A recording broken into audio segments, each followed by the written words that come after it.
ये स्पष्ट हो गया है कि उत्तर प्रदेश में जंगल ही राज नहीं, महाजंगल राज स्थापित हो गया है। ये बयान मेरा नहीं, सुप्रीम कोर्ट ने कहा। सुप्रीम कोर्ट यदि कोई टिप्पणी करे तो ऐसे ही नहीं करते, वो उनको नजर आता है, तभी तो निर्दोष आदमियों के ऊपर मुकदमा होता है और अपराधियों को संरक्षण दिया जाता है, से भय होता है कहीं हमारी ये पोल पट्टी ना खोल दे तो उसका एनकाउंटर होता है। जैसे विकास दुबे का हुआ, ये स्पष्ट हो गया कि बड़े बड़े, जैसे आप सोशल मीडिया पे देख रहे हैं अमित शाह के साथ फोटो, जेपी नड्डा के साथ, ये योगी आदित्यनाथ के साथ फोटो, तमाम बीजेपी के बड़े बड़े लीडरों के साथ विकास दुबे का फोटो वायरल हुआ है। तो अब सवाल यह उठता है कि एक गांव का प्रधान 200 करोड़ की संपत्ति का मालिक बन जाता है और किसी सरकार को कोई भनक नहीं होती। 59 मुकदमे उसके ऊपर दर्ज होते हैं और उसको टॉप 10 की लिस्ट से, क्यों? क्योंकि सवाल है अगड़ी जाति का, अगड़ी जाति। और ऐसा भी यूपी में कुछ, क्या कहूं, अज्ञानी कहूं, मूर्ख कहूं, महामूर्ख कहूं, कुछ शब्द नहीं है, जो ऐसे अपराधी को अपना हीरो मानते हैं। तो उससे भी बड़े अपराधी वो हुए जो उसको हीरो मानते हैं, जिसने 8 पुलिसकर्मियों की हत्या की, उसको अपना हीरो मानते हैं। इसका मतलब वो भी उस में मास्टरमाइंड है, वो भी उसका सहयोगी है अपराध जगत का। मैं तो कहता हूं योगी आदित्यनाथ यदि ईमानदार सरकार है तो जिस व्यक्ति ने कहा कि ये हमारा हीरो है उस सबको अरेस्ट करो, क्योंकि वो सब देशद्रोही है, समाजद्रोही है। जो पुलिस प्रशासन हमारा संरक्षण रक्षा का काम करता है उसको मारने का काम किया, जो विधि व्यवस्था को कायम, उसको मारने का काम किया। लेकिन उससे भी बड़ा सवाल यह उठता है कि आखिर किसके इशारे पे एनकाउंटर किया पुलिस प्रशासन ने? यह भी एक बहुत बड़ा प्रश्न चिन्ह है। किस किस को बचाने के लिए? अब तो यह कहें कि लगता है उन 8 पुलिसकर्मी का जो हत्या हुआ था उसके परिवार से सहानुभूति पुलिस प्रशासन को ही नहीं है। हम ये भी कह सकते हैं, क्यों कह सकते हैं? क्योंकि असली बात, यदि रोड पे ही फैसला करना है तो सबसे पहले तो ताला लगा दे। आप देख रहे होंगे काफी देर से नेटवर्क रुक जाता है। कितनी फटती है इनकी, कितनी फटती है मोदी सरकार की, कितना घटिया सोच, कितना क्या, ताकि देख ना पाए। और ये गोबर भक्तों, नाश्ता हो गया, पी के आए गौमूत्र और गोबर खा के आए, चालू हो गए मुझे गाली देना, तो यही संबोधित करूंगा। अब वैसे भी बाल बच्चा यदि नालायक हो जाए तो उसको त्यागते तो नहीं है, उसको सुधारते हैं। अब बाल बच्चा इसलिए कह रहा हूं कि जो भी ये कमेंट्स उल्टे सीधे करते हैं सब 20 से 25 30 साल के, तो तुम्हारे से बड़ा तो मेरा घर में बेटा है। तो बिगड़े हुए बेटों को मैं सुधारूंगा, चिंता मत करो, धीरे धीरे सुधरोगे, जिस तरीके से सुधरोगे, लेकिन सुधरोगे और तुम्हें मैं सुधार के ही रहूंगा। मेरा नाम धनेश्वर महतो है, मैंने बड़े बड़े को सुधारा है, बहुत बड़े बड़े को। तुम्हें भी सुधारूंगा और तुम्हारे आका को भी सुधारूंगा, उसको भी पटरी पे लाऊंगा, जिसकी तुम पूजा करते हो ना उसको भी सुधारूंगा। मेरा नाम धनेश्वर महतो है, फिर कह रहा हूं बड़े बड़े को सुधारा है मैंने, वो भी सुधरेगा। सही रास्ता भटक गया है ना, तो भटके हुए को मैं सही राह पे लाता हूं। थोड़ा टाइम लगेगा, लेकिन आएंगे, वो भी तुम्हारे आका भी लाइन पे आएंगे और तुम लोग भी आओगे लाइन पे। तो उत्तर प्रदेश और उससे भी बड़ी बात, बिहार के उप मुख्यमंत्री सुशील कुमार मोदी, देखिए कितने कलेजा वाला ये उप मुख्यमंत्री है। पिछली बार छठ पूजा के अंदर बिहार में क्राइम ग्राफ दबा के बढ़ा हुआ अभी भी है। अपराधियों से हाथ जोड़ के विनती करते हैं कि भैया कम से कम त्योहार का टाइम है, अभी तो अपराध बंद कर दो, हाथ जोड़ के। मीडिया है सबको बैन कर दिया, पता है।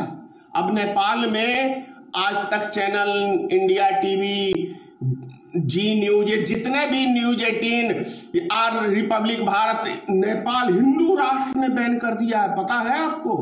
सिर्फ दूरदर्शन दिखेगा, बाकी जितने भी न्यूज चैनल थे, गोदी मीडिया नहीं, गोबर मीडिया, गोदी मीडिया नहीं कहेंगे, गोबर मीडिया इसका नाम रखेंगे हम लोग, बहुत बेहतर सूट करेगा। क्योंकि ये एंकर सुबेरे सुबेरे गोबर और मूत्र पी के चलते हैं,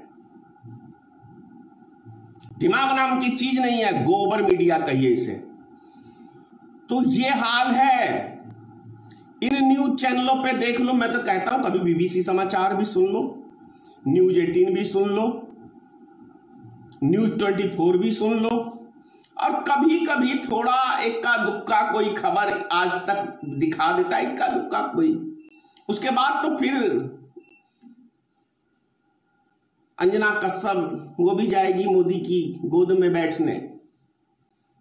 गोदी मीडिया इसीलिए कहा जाता है ना।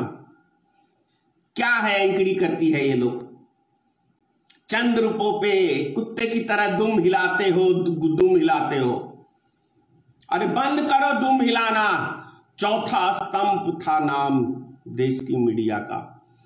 तुम्हें पता है क्या कहते हैं ये 2014 से पहले क्या कभी मीडिया पे किसी ने उंगली उठाई? क्योंकि उस टाइम में कांग्रेस से जो सत्ता में थे उनसे सवाल मीडिया पूछती थी, और आज कांग्रेस पार्टी सत्ता में नहीं है तब भी कांग्रेस पार्टी और विपक्षी पार्टियों से सवाल पूछती है।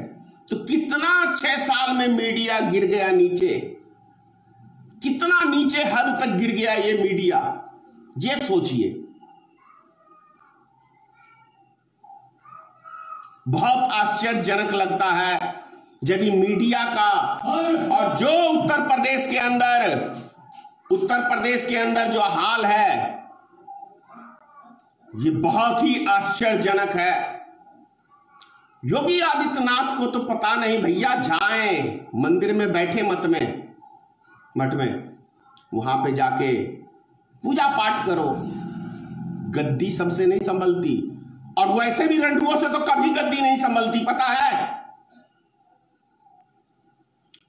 शास्त्र नहीं कहता सन्यासी, जो असली सन्यासी है वो चला सकता है, नकली सन्यासियों से नहीं चलेगा। ये नकली सन्यासी हैं, सत्ता के लोभी हैं। रामायण में लिखा है ना कि सन्यासी जो है वही चला सकता है, वो बेहतर चला सकता है। जो सन्यासी है, जो सिर्फ नाम का सन्यासी हो तो कतई नहीं, वो तो सत्ता का लोभी व्यक्ति है। योगी आदित्यनाथ एक सत्ता का लोभी व्यक्ति है, तभी तो झूठ भी बोलता है ना।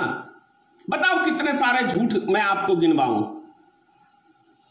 1000 झूठ चुनाव के समय में योगी आदित्यनाथ ने बोला है। क्या दलित परिवार से हनुमान जी थे? दलित परिवार क्या बोलते हो राजस्थान की चुनाव की सभा में, याद है? एक मुख्यमंत्री, वो भी सन्यासी दलित कह रहा है, अपने आप को बड़का समझ रहा है कि ब्राह्मण। क्यों भैया, किसने बनाया ये सब धर्म? कहां से, किस शास्त्रों में लिखा हुआ है? सारे तुम्हारे ही बनाए हुए उल्टे सीधे चीज, समझ में नहीं आता। असली वायरस हो, असली वायरस योगी आदित्यनाथ है, असली वायरस देश का। उससे भी बड़ा वायरस है नरेंद्र मोदी, उससे भी बड़ा वायरस है, यूं कहे यदि सरदार कहे वायरसों का, तो अमित शाह है। वो तो एक गुंडा, उसका रिकॉर्ड ही है क्रिमिनल का। पता नहीं हमारे देश का दुर्भाग्य है गृह मंत्री बन गया, देश का दुर्भाग्य है गृह मंत्री बन गया। और उससे भी बड़ा आश्चर्यजनक ये बात ये है कि देखिए गुजरात, शायद बड़े आदर से पूरे देश का आदमी नाम लेता है गुजरात का, वहां के लोग बहुत अच्छे होते हैं। एक राष्ट्रपिता महात्मा गांधी थे जिन्होंने देश के लिए जान निछावर कर दिया। एक सरदार वल्लभ भाई पटेल जिन्होंने पूरे राष्ट्र को एक करने का काम किया। और दो ये गुजरात के नमूने जिन्होंने इस देश को अमन शांति को भंग करने का काम, ये दो नमूनों ने, राहु केतु, कंस ने और हिटलर ने, ये दो हिटलर हैं भारत के। अभी वर्तमान में ये इन्होंने देश की शांति, एकता, अखंडता को, सब चीज को तबाह करने का काम किया, देश का विकास को खत्म करने का काम किया, देश को लूटने का काम किया, ये दो राहु केतुओं ने। ऐसे में गुजरात की छवि इन दो राहु केतुओं की वजह से काफी बिगड़ी है, काफी खराब हुई है। नहीं तो गुजरात, दिल खुश हो जाता था गुजरात का नाम सुनते, क्योंकि वहां के लोग बहुत अच्छे होते थे। लेकिन सभी समाज में कुछ ऐसे हर युग में रहा है। लेकिन कहावत है ना, तालाब में एक मछली गंदी होती है तो पूरे तालाब को गंदा करने का काम करती है। तो भारत में ये दो गंदगियां हो गए हैं, दो गंदगी, नरेंद्र मोदी के रूप में और अमित शाह के रूप में। ये दो गंदगी है जो अंतरराष्ट्रीय मंच पे भारत का नाम बदनाम किया है, भारत को कमजोर करने का काम किया है। ये दो भारत की गंदगी है। जय हिंद, जय माता की, सीताराम, जय हिंद। नेशनल दस्तक की आपसे गुजारिश है कि अगर इसको बचाना चाहते हैं तो नेशनल दस्तक को सब्सक्राइब करने के लिए रेड कलर के सब्सक्राइब बटन को दबाएं, फिर बेल आइकन की घंटी दबाएं। नेशनल दस्तक को बचाने के लिए बहुत जरूरी है कि हर खबर को शेयर करें, लाइक करें, कमेंट जरूर करें।